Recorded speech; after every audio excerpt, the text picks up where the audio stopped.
quacks like a duck. Hoy tenemos una ley a partir.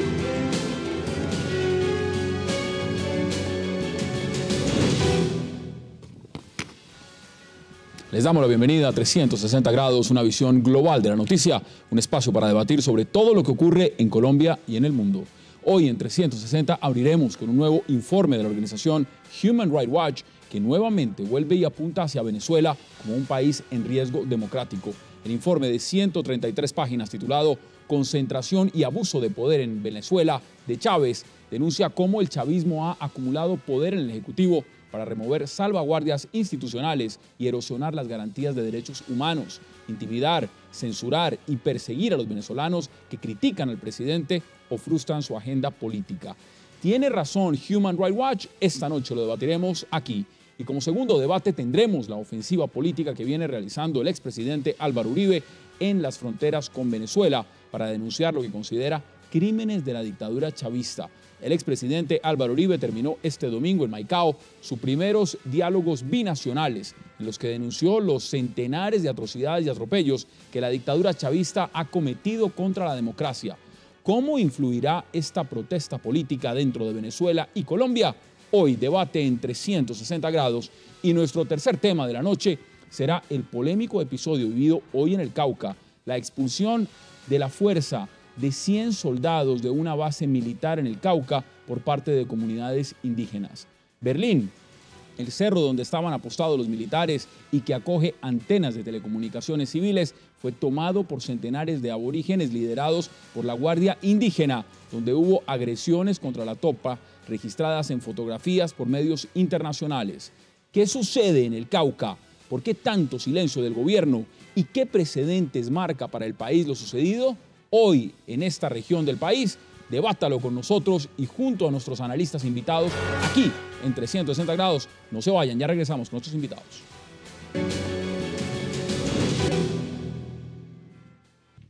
Y para abordar este primer debate de la noche, el informe que ha presentado Human Rights Watch frente a Venezuela y frente al presidente venezolano Hugo Chávez, nos acompañan Camilo Ospina, Ricardo Angoso y Eugenio Merlano. Caballeros, bienvenidos y qué placer que hayan aceptado esta invitación.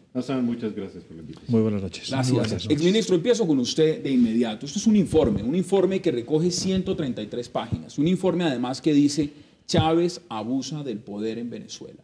¿Es eso cierto lo que está diciendo Human Rights Watch? Mire, pues estamos simplemente anotando algo que viene ocurriendo hace mucho tiempo y que está anotado, certificado y, si se quiere, reportado hace mucho tiempo.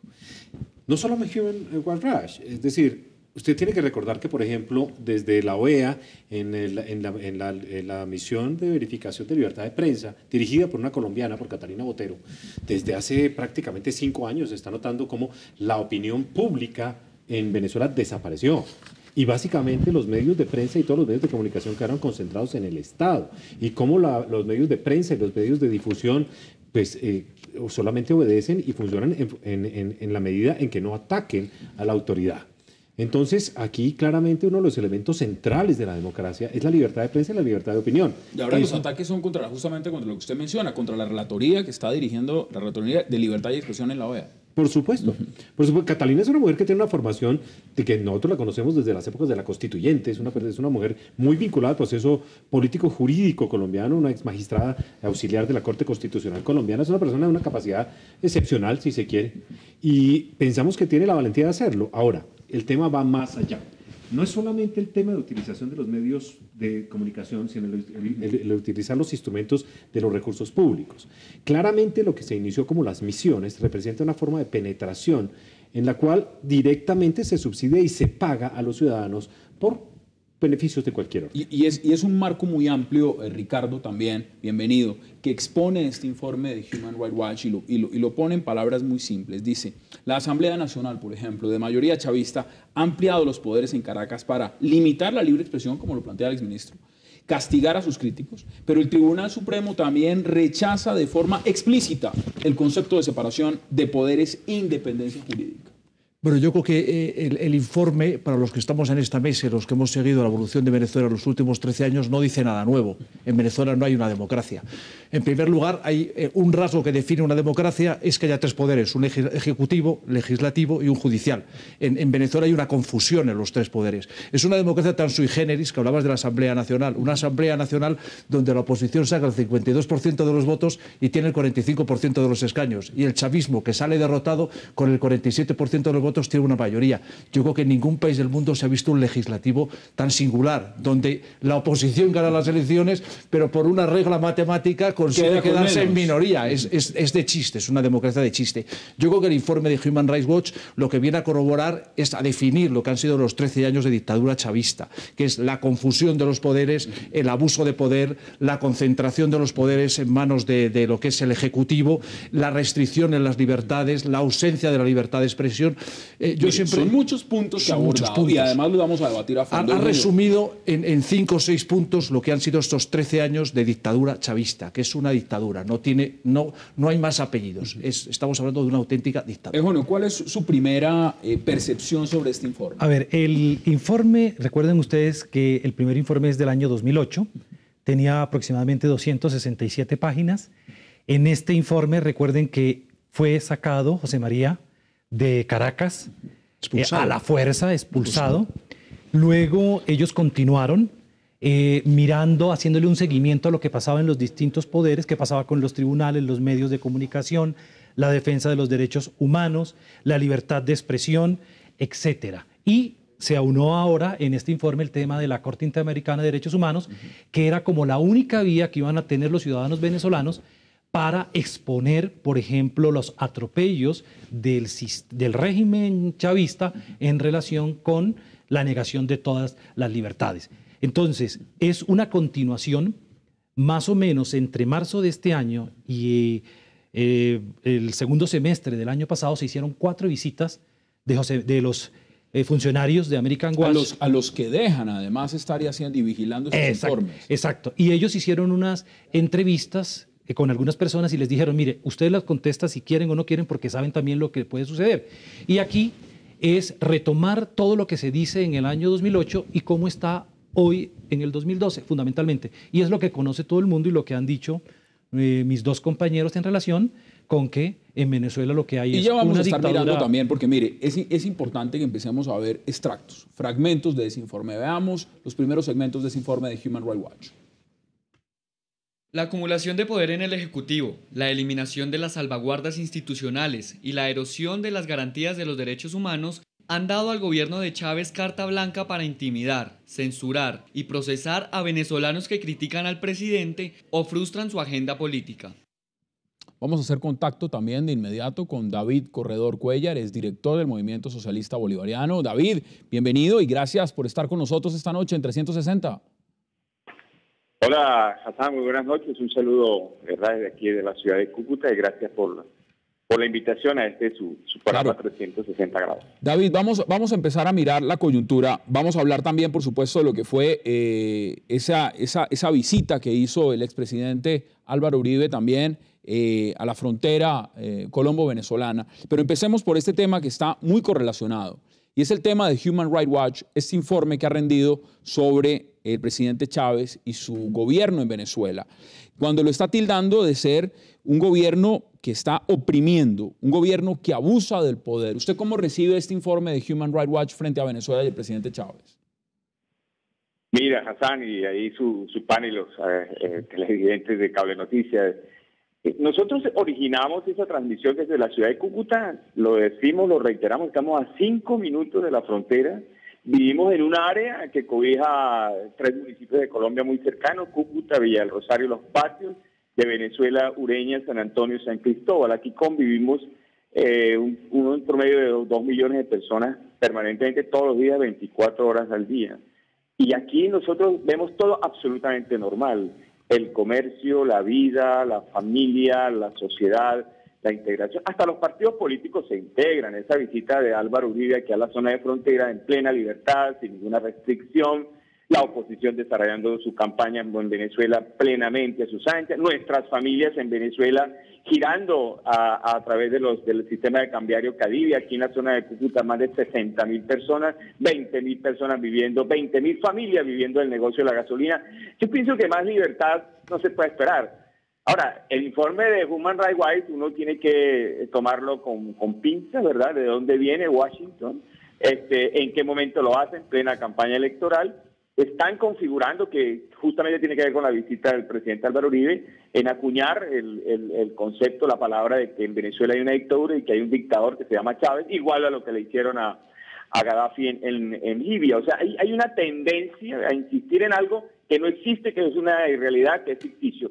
En Colombia, en Venezuela se vive plena libertad, lo podemos comprobar y podemos certificar eso como un hecho, como una realidad. ¿Qué dicen ustedes al respecto, exministro, lo que está diciendo David cuando dice, bueno, eso es un informe que viene desde Washington, ¿qué se podía esperar de que venga de Washington?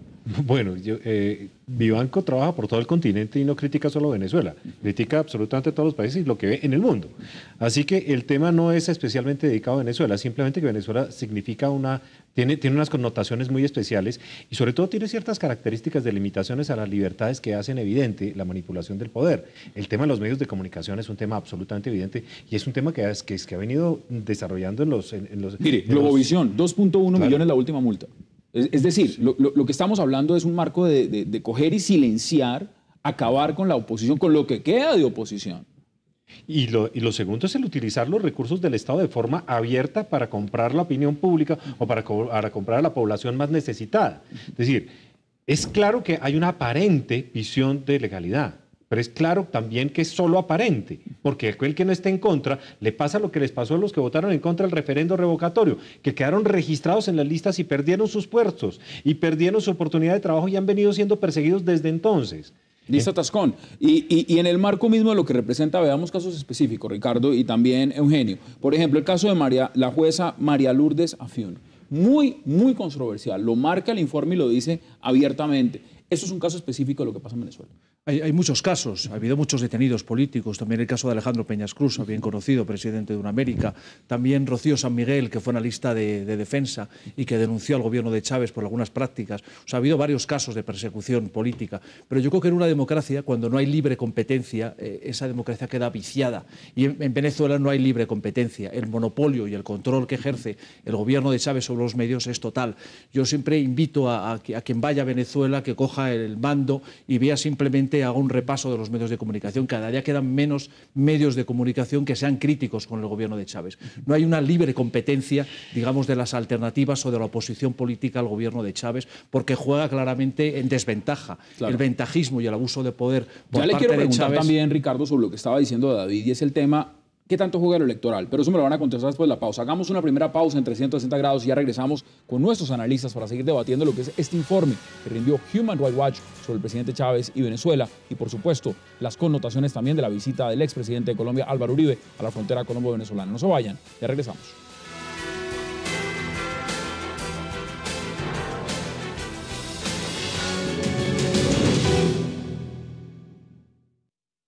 Han cooptado la justicia. La justicia venezolana viene perdiendo independencia y los testimonios de los jueces indican que han sido manipulados para proteger al narcotráfico. Ahí hay dos faltas graves: manipulación de la justicia y manipulación de la justicia con el propósito de proteger criminales.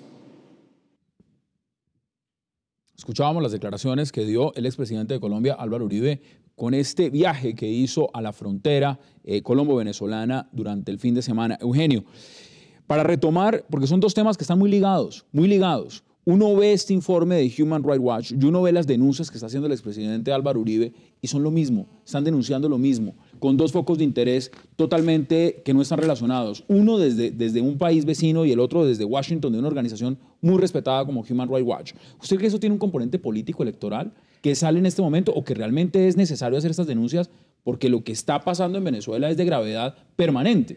Yo creo que tanto la visita del expresidente Uribe como el informe de Vivanco coinciden, pero yo no creo que estén de acuerdo porque usted recuerda que American Watch fue muy duro en los 8 años del gobierno del presidente Uribe en relación con el tema de los derechos humanos. En segundo lugar, concentración y poder es el título de este informe del año 2012, en donde resume realmente lo que está pasando en Venezuela, que no se puede esconder. Lamentablemente los hechos son muy tozudos en relación con lo que pasa y con la centralización del poder y el abuso del poder que está en manos del presidente Chávez. En relación con lo del presidente Uribe, aquí sí hay un acto eminentemente político, y yo creo que le genera muchos dolores de cabeza al actual gobierno del presidente Juan Manuel Santos, porque el mismo candidato Capriles sale a decir: no estoy en ese paseo, no apoyo esa visita tanto a Maicao como a Cúcuta y al puente internacional Simón Bolívar del presidente Álvaro Uribe Vélez, porque le genera muchos problemas tanto al presidente al presidente Santos en Colombia, como al candidato. ¿Ustedes están de acuerdo, Capriles ministro? También quiero volver con David luego a Cúcuta. ¿Usted está de acuerdo? Es decir, en el marco de lo que puede representar esas denuncias por parte de Colombia, no es la primera vez que lo hace. Yo no creo que el gobierno nacional le cause dolores de cabeza, porque el presidente Uribe es un ciudadano como cualquiera de nosotros, que tiene una opinión que representa a un sector de la opinión colombiana claro y que habla sobre hechos que tienen una importancia para Colombia trascendental. Es que hace 2 meses nos mataron 515 soldados en la frontera con Maicao. Eso se hubiera pasado en la frontera entre Francia y Alemania, habría guerra. Es que uno no puede pensar que puede ocurrir un hecho de una gravedad de esos y no pasa nada. Y que hay que dejarlo pasar inadvertido. Y porque es un hecho grave y es un hecho notorio, porque hay secuestro en la frontera, porque hay narcotráfico abundante y porque hay clara protección al narcotráfico. Los que estamos de pronto metidos un poquito en el sector sabemos que las trazas de los aviones desde Venezuela hacia Centroamérica, hacia el Caribe, son enormes. Es decir, hay un problema gigantesco de corrupción y hay un problema gigantesco de delito involucrado en el camino. Es un tema que nos afecta. El presidente Santos mantiene la posición de Estado, pero el presidente Uribe mantiene la posición Pero también ha dicho el expresidente Uribe que el tema del gobierno de Colombia, cómo se comporta frente a Venezuela, la manera cómplice de permitir además que no se adelanten investigaciones serias frente al tema de las FARC, que no se maneje en serio realmente el tema de la cooperación. Eso también es evidente y es cierto, esas denuncias que está haciendo el presidente Uribe. Pues yo creo que mantiene la línea de lo que el presidente Uribe ha sostenido durante los últimos 6 años, si es lo que se quiere. Pero además representa, claro, unos hechos que tienen unas claras pruebas. Es decir, no está diciendo nada que en un momento determinado no se pueda probar, y en lo cual no concuerde no solamente él, sino todos los observadores de derechos humanos y buena parte de los observadores políticos de Colombia y del mundo. Pero evidentemente es un hecho político porque estaba acompañando de Óscar Iván Zuluaga, un precandidato presidencial. O sea, es un hecho político. Bueno, está el marco también de la figura de que acaba de nacer este frente contra el terrorismo, un frente que tiene ya una baraja, un escenario político. Y unas siglas. Yo en cualquier caso lo primero que defiendo es el derecho a la libertad de expresión del ciudadano Uribe, como cualquier ciudadano de este país y como en cualquier país democrático. Y desde luego creo que el presidente Uribe lo que defiende aquí son unos valores, unos principios políticos y un espíritu democrático, unos valores que yo desde luego comparto y creo que muchos de esta mesa también los compartimos. Yo no soy partidario de la política del apaciguamiento. Creo que un gobernante, aunque haga política de Estado, a veces tiene que dar un puñetazo en la mesa y a veces tiene que actuar con contundencia y rotundidad. Nosotros hemos tenido un problema de terrorismo en España, que lo hemos padecido 40 años. Tenemos una banda terrorista que asesinaba en España, pasaba la frontera y se refugiaba en Francia. Hasta que un presidente de gobierno, que fue Felipe González, se plantó en una mesa a Mitterrand y ya le dijo: ¿ustedes con quién están? ¿Ustedes con quién están? ¿Están con la democracia española o están con los terroristas? Mire, un punto muy importante. Yo creo que el presidente Santos no puede actuar con tanto apaciguamiento. Señor presidente... Es decir, si hay complicidad, como le están denunciando. Claro. Hay una complicidad en ese tema. Mire, veamos parte del informe, porque vamos a ir alternando los dos. Lo que representa las declaraciones del presidente Álvaro Uribe, pero también lo que significa este informe de Human Rights Watch. Veamos otro extracto de ese informe.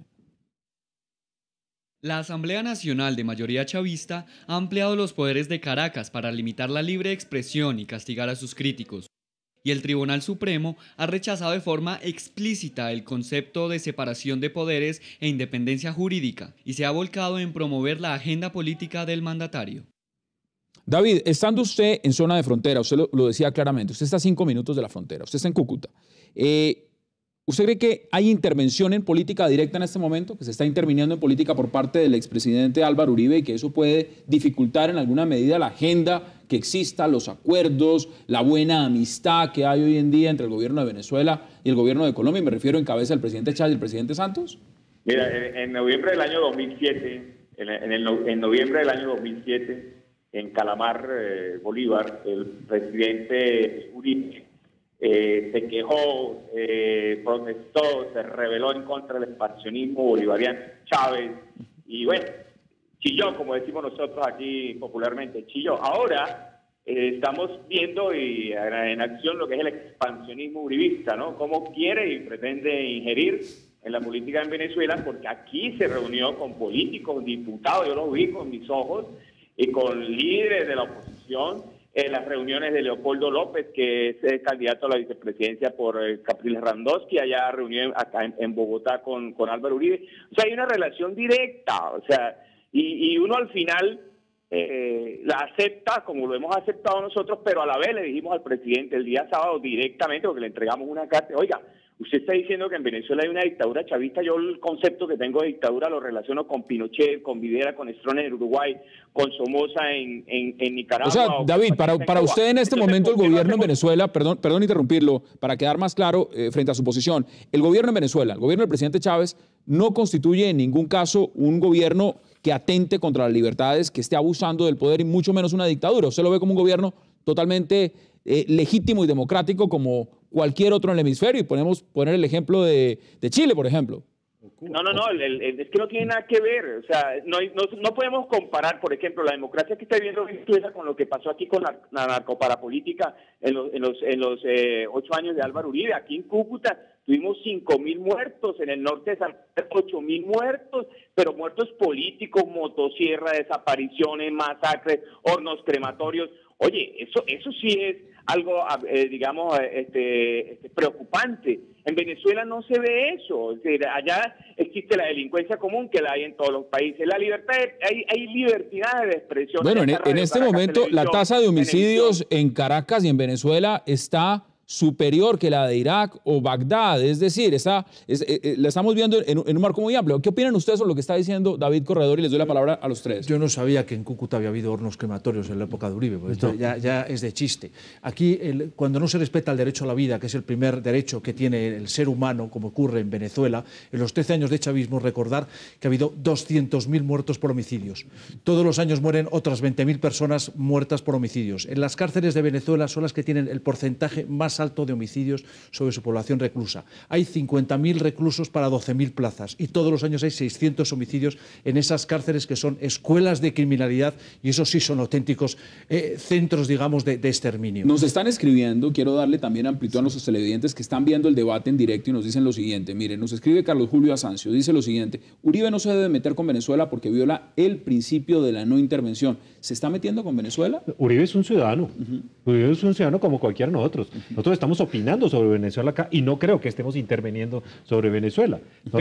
Pero yo creo que el presidente Uribe sí tiene unas características especiales. Fue un presidente, 8 años, repitió mandato, está liderando un movimiento, piensa tener un candidato presidencial frente al presidente Santos si se presenta a la reelección. Pero además el presidente, de manera muy inteligente, él y sus asesores, por ejemplo, invitan a Osvaldo Álvarez, el exgobernador, que también está mencionado en este informe de Human Rights Watch. 2010, cuando habla en Globovisión y hay sanciones. Entonces, fíjense ustedes, para mí el informe es coincidencial, pero el acto de Uribe es un acto muy bien organizado, muy bien intencionado, que coincide y que yo sigo insistiendo que es eminentemente... Veamos más extractos de las declaraciones que dio el expresidente de Colombia, Álvaro Uribe. Veamos. Si bien los anteriores gobiernos de Venezuela no combatieron a las narcoguerrillas colombianas, la dictadura chavista no solamente no las combate, sino que las legitima, les hace homenajes, prefiere esas narcoguerrillas sobre las instituciones democráticas de Colombia. Y todo empezó cuando en 1998 el electo presidente Chávez dijo que sería neutral entre la guerrilla y el gobierno de Colombia, lo cual es inaceptable.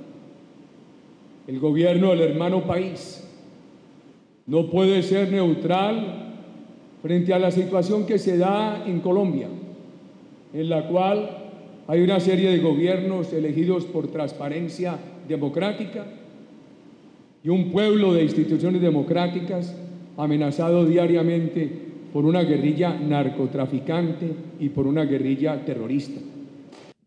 Ricardo, tenemos que hacer una pausa, pero antes, en 30 segundos, ¿Concuerda usted con lo que dice? Concuerdo totalmente. No olvidemos que la dictadura de Chávez ha hecho apología sistemática del terrorismo. En el Parlamento del señor Hugo Chávez, en el legislativo venezolano, se rindió un minuto de silencio a Raúl Reyes. Se ha inaugurado un busto por parte de militantes del Partido Socialista Unificado de Venezuela en el centro de Caracas. Y no olvidemos, hablando del expansionismo y la injerencia uribista, que aquí hace y practica el expansionismo y la injerencia en los asuntos de otros países, es el señor Hugo Chávez. El apoyo a la campaña de Rafael Correa, junto con dineros que también recibió de las FARC. Es que ese es un tema bien interesante. Y el golpe contra Lucio Gutiérrez, que fue orquestado con dinero del señor Hugo Chávez y con el apoyo de Rafael Correa. Es que es interesante lo que usted plantea para que después de la pausa lo veamos en la perspectiva también cuando se critica a Enrique Capriles, si busca asesoría o no en Colombia frente a un determinado sector, cuando el propio gobierno chavista tiene sus propios candidatos en diferentes países del hemisferio. Hagamos una pausa en 360 grados y ya regresamos con nuestros invitados para seguir debatiendo lo que es este polémico informe de Human Rights Watch sobre Venezuela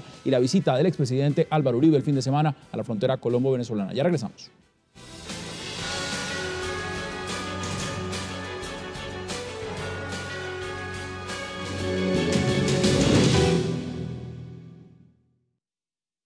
Venezuela convertida en un campo de armamentismo por la dictadura chavista en asocio con el gobierno de Irán. Nosotros nunca pensamos que nuestro territorio tuviera que correr los riesgos del Medio Oriente.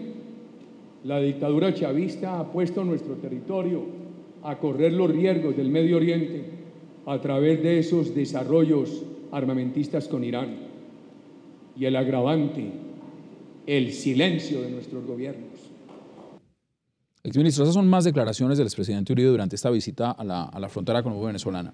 Mire, Human Rights Watch, porque esto está, repito, combinado, dice lo siguiente: es importantísimo las recomendaciones, medidas específicas para restablecer independencia judicial, fortalecer la libertad de expresión, frenar los ataques contra defensores de derechos humanos y cumplir sobre todo contra las normas del Sistema Interamericano de Derechos Humanos. Usted que conoce perfectamente el funcionamiento de la OEA, el rol de Venezuela en la OEA en este momento, ¿qué tan manipulada está la OEA? ¿Qué tan frenada está la OEA?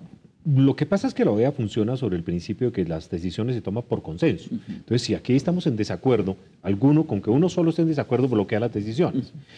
Eso hace que Venezuela, logrando liderar un grupo, básicamente en conjunto con Ecuador, con Bolivia, con Nicaragua, el ALBA, y otros, acuérdese usted que tiene influenciados 6 países del Caribe, países que son relativamente pequeños. Podemos hablar de San Kitts and Nevis, de 60.000 habitantes, todos caben en el Campín, pero votan. Pero votan, y tienen la representación igual que cualquier país en la OEA. Y bloquean. Entonces, digamos, ellos son 9 y en total tienen una injerencia importante porque logran generar una distorsión. Los demás trabajan con otro esquema. Si usted mira, nosotros somos muy buenos amigos de Chile, somos aliados muy cercanos de Perú, pero trabajamos en condiciones de igualdad. Nosotros no le imponemos nada a ellos. Nosotros nos toca sentarnos a discutir, a hablar, a llegar a acuerdos para avanzar. Allá se toman posiciones casi que unánimes y además funcionan casi como una orquesta en algunos puntos, ¿no? Uno ve perfectamente cómo las posiciones están coordinadas y funcionan casi que sistemáticamente. Frente a lo que representan esas amenazas, por ejemplo, amenazas externas, claramente ha dicho el expresidente Uribe que Venezuela sigue siendo un albergue del terrorismo, sigue siendo un patrocinador del terrorismo. Bueno, mire, hay temas muy concretos para nosotros, para los colombianos, muy dolorosos. En Valencia públicamente vive la gente del COSE, del Comando Central del ELN. Ahí están, casi que es pública la dirección donde están. Ellos no han entregado a Conrado, que es el conocido como el cantante de las FARC. Claramente Iván Márquez está allá. Timochenko durante mucho tiempo estuvo en la frontera con Arauca, en una finca de 18 kilómetros, reconocida que ni siquiera tenía que tener trincheras, porque andaba libremente. Es un punto que se devuelve para Venezuela. Eso también ha marcado que se permita que las FARC en Venezuela tengan la libertad de atacar a la oposición libremente.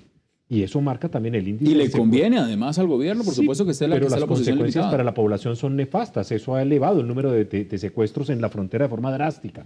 Y secuestros de venezolanos por cuenta de la FARC. Y obviamente los criminaliza y los induce en una dinámica de violencia que obviamente está muy lejano de ser convencional. David Corredor, ¿qué dice usted frente a lo que está diciendo el exministro Ospina aquí en estudio? Bueno, el ministro Ospina fue ministro de la Defensa, ¿no? Nosotros partimos de la siguiente teoría. Son 2.200 kilómetros que comparte Colombia y Venezuela a través de montañas, selvas. Si la guerrilla está en Venezuela, la culpa es del gobierno colombiano, del ejército colombiano, porque los dejan salir. Yo creo que lo más importante es que en Colombia el ejército no los deje salir. no los deje salir. O sea, yo creo que el conflicto es interno aquí en Colombia y va para más de 50 años como está planteado. El problema no es de Venezuela, el problema es de Colombia que los deja salir, porque el conflicto nace y se origina en Colombia, no en Venezuela, se origina en Colombia. Yo pienso que el ministro, yo creo que es el que tiene que responder por qué los deja salir, o sea, por qué ellos tienen la capacidad, el gobierno, el ejército colombiano no tiene la capacidad de retenerlos para que no se salgan del territorio. ¿Usted podría negar que hay actos públicos en que son invitados? ¿Cómo? Sí, hay actos públicos de las instituciones venezolanas en los cuales los guerrilleros colombianos son invitados. Sí, pero vuelvo y le repito, si la guerrilla colombiana está en Venezuela porque Colombia los deja salir. Sí, pero están allá y son invitados a actos públicos. ¿Usted negaría eso? Los actos públicos que participó Rodrigo Granda, que es el que lo acusan de eso, y que fue luego secuestrado por la policía colombiana en colaboración con algunos sectores de la policía en Venezuela y lo trajeron aquí a Cúcuta, eso también hay que verlo y analizarlo. Es decir, yo pienso que el problema es el conflicto interno que vive Colombia. Si nosotros no resolvemos ese problema aquí interno en Colombia, vamos a tener problemas con los vecinos porque el conflicto se está expandiendo, se está extendiendo y realmente eso desestabiliza. No, David, hay un punto frente a lo que usted menciona que es indudable. Colombia no está fijando responsabilidades en otros países que tenga que asumir propiamente. El tema es el patrocinio, el tema es combatir internamente cuando se recibe una filial, un apoyo en otro país, y esa es la pregunta también del debate. Ahora, Eugenio, acá hay un punto, y es un punto electoral que juega mucho. Los candidatos de la oposición en Venezuela, hablamos por ejemplo de Leopoldo López en su momento, Enrique Capriles, han buscado asesoría en Colombia. No ha sido al revés, no han salido de aquí a buscar a asesorarlo, sino de allá hacia acá. ¿Usted cree que le conviene, por ejemplo, a Enrique Capriles públicamente un apoyo del expresidente Álvaro Uribe? Mire, quiero contarle que el candidato Capriles ha estado en 2 oportunidades en Colombia. Han tratado algunas corporaciones y fundaciones hacer actos con él y no lo ha permitido. Se ha reunido con sus corpartidarios venezolanos y casi que han sido unas visitas, digámoslo, entre comillas, de manera clandestina, para evitar que se le acuse en Venezuela de que él está recibiendo apoyo de algún grupo político colombiano, que está siendo financiado por empresarios colombianos, etc. Él se está cuidando mucho y en los comunicados después de la visita del presidente Uribe a Maicao y a Norte de Santander y al Puente, él rechaza eso, fíjense ustedes, en eso más o menos coincide porque también los chavistas, los voceros chavistas, critican y arremeten contra la presencia de Uribe. ¿Qué dice usted, Ricardo? Porque mire, el propio presidente Uribe dice, nosotros no estamos interviniendo en política, y además a favor de ningún candidato en Venezuela, a pesar de que apoyan claramente a Enrique Capriles. Bueno, es que en este mundo surrealista que vivimos con la Venezuela chavista, pues todo es criticable y todo es visto como irracional, pero digamos es una práctica habitual. Yo he estado en la campaña mexicana ahora y Enrique Peña Nieto lleva a un general colombiano para asesorarle, digamos, en materia de seguridad. Lo he presentado durante la campaña y no pasa nada. El Partido Revolucionario Institucional de Peña Nieto ha presentado unas declaraciones de apoyo de los partidos socialdemócratas de todo el mundo y nadie lo ha visto como una injerencia. Lo que pasa que en este caso lo que creo es que la oposición venezolana teme que el régimen los manipule o teme que el régimen lo utilice, digamos, como una coartada habitual. Mira lo que nos escribe tiene. Frente al tema de la injerencia, Ricardo, dicen lo siguiente: intromisión es lo que hace Chávez, por ejemplo, con Paraguay enviando a Maduro a sublevar los militares, no lo que hace Uribe, que solo opina y denuncia irregularidades. ¿Es eso cierto o tiene un matiz por supuestamente? Pero es que en los casos de injerencia de Venezuela hay decenas de ellos, porque el presidente Lugo el otro día aceptó la resolución del Congreso que le cesó casi con un 95% de los votos y parece ser que Chávez y Correa son los que atizan el fuego nuevamente en Paraguay para que se levante el ejército y restituyan al presidente Lugo. Lo mismo que hicieron en Honduras, que por poco provocan una guerra civil. Los que incitaron al levantamiento civil en Honduras y a que el ejército se levantara contra, digamos, la declaración institucional de un parlamento que fue el que cesó a Mel Zelaya y nombra a Roberto Micheletti, que no olvidemos que Roberto Micheletti era el presidente del legislativo hondureño y que las Fuerzas Armadas hondureñas, nos guste o no, tenían potestad por la Constitución hondureña para cesar al presidente en ese momento. Los casos de injerencia de Chávez tenemos muchos. En la campaña argentina, no olvidemos, los famosos $800.000 que fueron retenidos en el aeropuerto de Buenos Aires, la campaña de Ecuador, el caso de Bolivia, la campaña nicaragüense, apoyada con petróleo venezolano. O sea, ahora, el rol que está jugando Petrocaribe también en la región, en el campo de la manipulación. Si empezáramos a resumir, para darle la oportunidad a todos de concluir, ¿qué podemos concluir de lo que viene de este informe? Vivanco ha sido muy claro en lo de Human Rights Watch y dice, Venezuela no tiene esperanza y estamos a 3 meses de un proceso electoral. ¿Eso qué anticipa? ¿Que realmente están dando por anticipado que va a ganar Chávez o están dando o el revolcón es imposible? Yo yo recorro todo el continente de forma permanente y yo soy muy optimista frente al tema. Chávez no puede ser eterno, es el primer elemento, puede estar enfermo, independientemente de las especulaciones sobre su salud, por solamente razón y dinámica política. Lo que él tiene es algo que es insostenible en el tiempo. Él, mientras le dure el petróleo, podrá mantener de alguna forma el discurso que tiene, pero es clarísimo que con la evolución de los tiempos esto se desmorona. Lo que no se ajusta a derecho, lo que no se ajusta a la realidad, lo que no se ajusta a los intereses de los pueblos, a la democracia y a los principios universales, no es sostenible. Y no lo va a hacer. El venezolano no es la excepción. Y con él se desmoronará lo que ha construido a su alrededor. Yo soy optimista y creo que además el tiempo, independientemente de la salud de Chávez, está contado. Si Chávez llegara a ser afectado por la salud, lo discutíamos antes quizás en la mesa, la situación va a ser muy difícil. Y esa panorámica, por supuesto, tiene una gran repercusión no solamente para la Venezuela interna, sino para todas las aristas venezolanas en el exterior. Brevemente, en 30 segundos. Yo opino lo siguiente, con Chávez o sus seguidores va a haber un proceso de transición que va a ser un proceso bastante difícil y que seguirá este informe de concentración y abuso de poder. Y en relación con el tema del presidente Uribe, insisto que el presidente Uribe es un hombre muy inteligente y está utilizando el tema del terrorismo, el tema de la seguridad y la percepción de inseguridad que están viviendo los colombianos en diferentes zonas del país para fortalecer su movimiento político. Y creo que eso es el resurgir del movimiento uribista en Colombia. El presidente de las cenizas está otra vez gozando de buenos índices de popularidad con este tema y por eso él lo va a seguir explotando en las relaciones con Venezuela. Quiero darle también la oportunidad a David. David, en 20 segundos para que pueda usted concluir este debate. Adelante.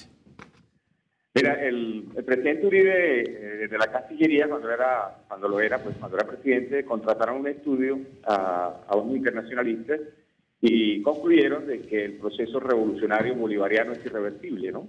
Ese estudio muy poco le dieron trascendencia, pero es verdad, o sea, al lado del presidente Chávez hay un pueblo que lo impulsa y lo motiva y es el que lo sostiene allí donde está.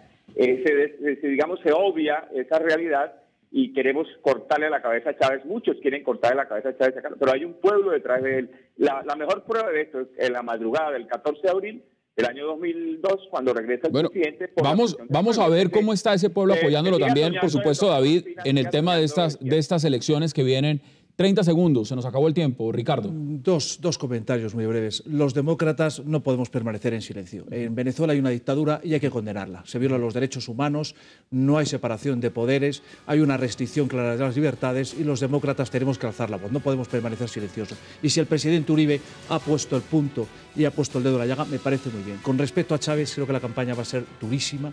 Comparto el optimismo del exministro, y creo que Chávez no es eterno, pero creo que en los escenarios para una futura transición en Venezuela van a ser muy complejos. No hablaría de guerra civil, pero quizá sí de confrontación. Podríamos seguir ampliando el debate. Tenemos que hacer una pausa. ¿Algo que quiera agregar en 10 segundos? Una sola pregunta.